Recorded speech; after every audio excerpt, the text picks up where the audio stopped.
Welcome to my YouTube channel ఎగ్నా educational zone. ఏపీలో మిగిలిన పెన్షనర్ల జూలై నెల పెన్షన్ల తాజా సమాచారం. ఆగస్టు 6 ఉదయం సమయానికి అయితే చూస్తున్నాం.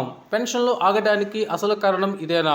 ఇక నుండి ప్రతి నెలలో ఇలాగే జరుగుతోందా? ఆ వివరాలు ఏంటో ఒకసారి ఈ వీడియోలో చూసేద్దాం. చూసే ముందుగా ఫ్రెండ్స్ ఎవరైనా ఇంకా మన ఛానల్ని సబ్స్క్రైబ్ చేసుకోకపోతే వెంటనే సబ్స్క్రైబ్ చేసుకోండి.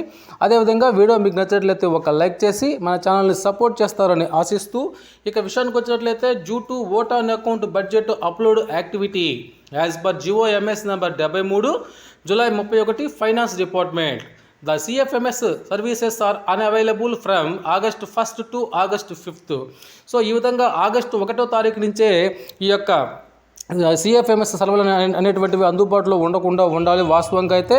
కానీ అలా జరిగినట్లయితే ఉద్యోగ పెన్షన్లకు జీతాలు అందుబాటులో ఉండవు. పైగా ప్రభుత్వం ఆల్రెడీ 8,000 కోట్ల రూపాయలు అయితే జీతాల కోసం ఏర్పాటు చేసింది కాబట్టి ప్రభుత్వం 1-2 తారీఖుల్లో వాళ్ళతో పర్మిషన్ తీసుకొని 3వ తారీఖు నుంచి మాత్రమే పంపించడం జరిగింది.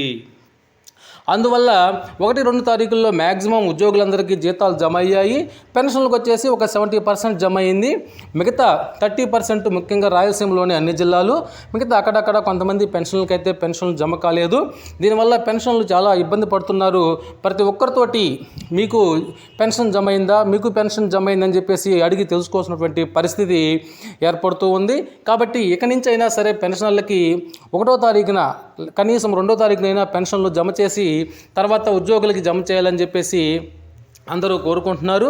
అయితే ఇప్పటి వరకు కనుక ఈ యొక్క పెన్షన్ స్టేటస్ కనుక పరిశీలించినట్లయితే వాటిలో ప్రజెంట్ అయితే ఎటువంటి మూమెంట్ అయినటువంటిది లేదు.